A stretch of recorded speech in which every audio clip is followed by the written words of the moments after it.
प्यारे छात्रों, आज मैं आपको बताने जा रहा हूँ ब्रीथ के बारे में।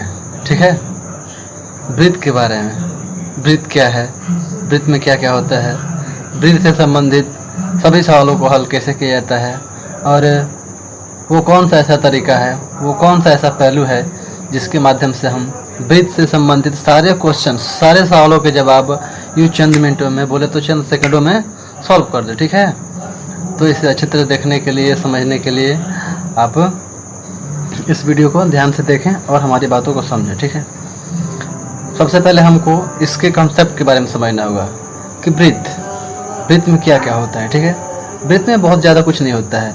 ब्रीथ एक बिंदुओं के समूह से घिरी हुई आकृति है और इसके अंदर सिर्फ दो ही चीज़ें होती हैं। पहला होता है त्रिज्या और दूसरा होता है व्यास। सिर्फ यही दोनों चीज़ है, त्रिज्या और व्यास। इसी के आधार पे हम सारे सवालों के जवाब यूँ चंद मिनटों में, बोले तो फाइंड आउट करेंगे। ठीक है, आप समझिए त्रिज्या होती क्या है। त्रिज्या ब्रीथ के केंद्र से ब्रीथ की परिधि पर जाके मिलने वाली रेखा को हम क्या बोलते हैं? त्रिज्या। त्रिज्या खत्म, अब आई व्यास की बारी।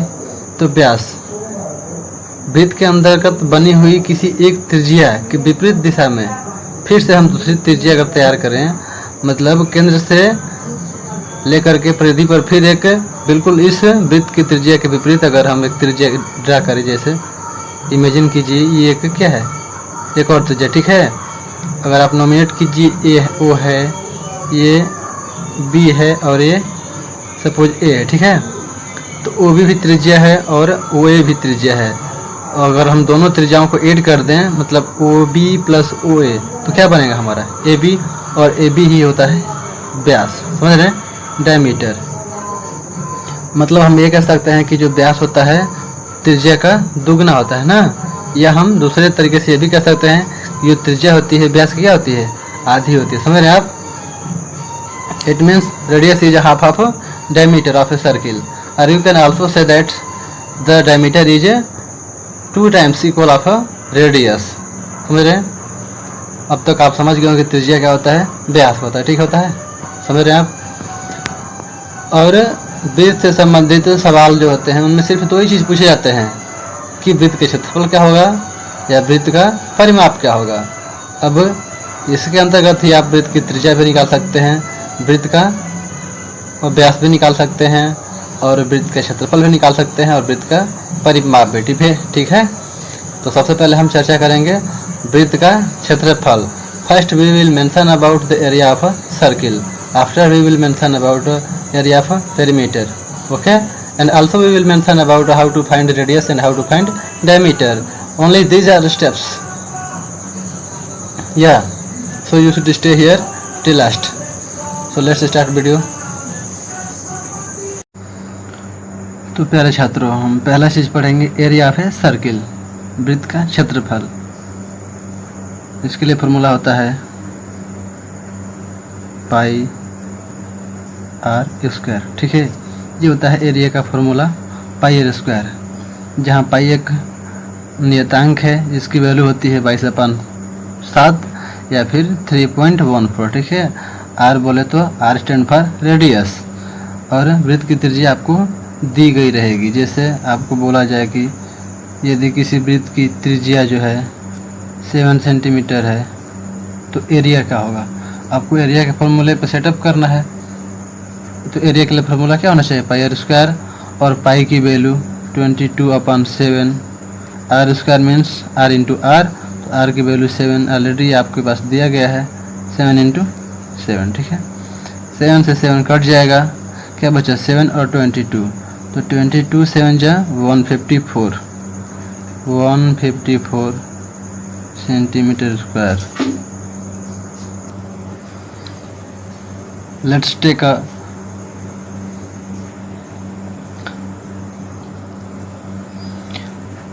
Take other example with different radius.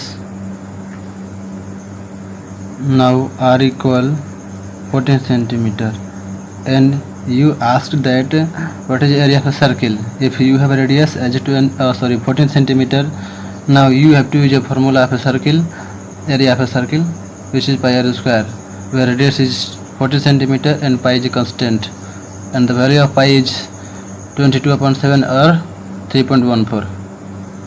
Go ahead in this video. तो अब हम इस त्रिज्या के साथ इस वृत्त के क्षेत्रफल निकालते हैं। फिर से वही formula pi are square.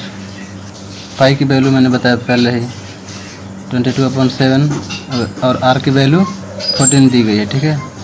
14 × 14 7 2 time में काट देगा 14 को और 22 4 जा 44 × 14 मल्टीप्लाई करने के बाद जो भी आए वो इस वृत्त का क्या होगा, एरिया होगा।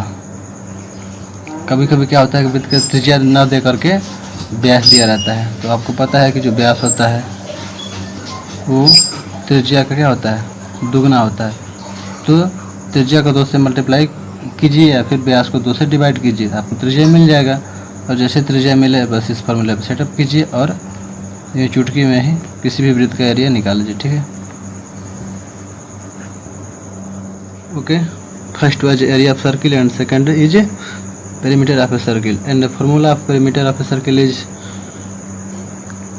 2 पेन नहीं चल रहा यार 2 पाई आर, ठीक है। once more pi is a constant, r is radius, 2 is a constant, an integer, ठीक है। suppose you are given 14 centimeter as a diameter of a circle, what you will do to get a perimeter of a circle? Listen, first you should divide a diameter by 2 to get radius. Okay, so let's divide it by 2. You get 7 centimeter as a radius और आपको radius मिल गया। बस इस फॉर्मूले पर setup कीजिए 2 पाई are पे। 2 पाई के लिए 22/7 आर 7 है, 7 से 7 कट डाउन 22 2 जा 44 सेंटीमीटर। ऐसे पर आप निकालते हैं कि नहीं, बहुत ईजी है। Let's understand it's other example with different diameter. Suppose you have diameter as a 28 centimeter. Once more you have to do same. First divide d by 2, you get 14 centimeter as a radius and use it in the formula of a circle, perimeter of a circle 2 pi r. 2 means 2 pi बोले तो 22/7 r कितना है 14 centimetre.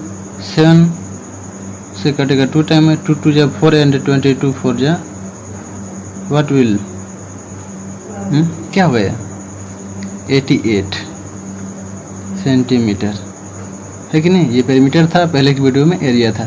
तो ऐसे आप आसानी से area और पेरीमीटर निकाल सकते हैं, चाहे रेडियस दिया रहे या फिर डायमीटर दिया रहे। इससे संबंधित कुछ और क्वेश्चन हैं जो मैं अपनी अगली वीडियो में अपलोड करूँगा, ठीक है। वीडियो अच्छी लगे, समझ में आए तो like, subscribe and share please.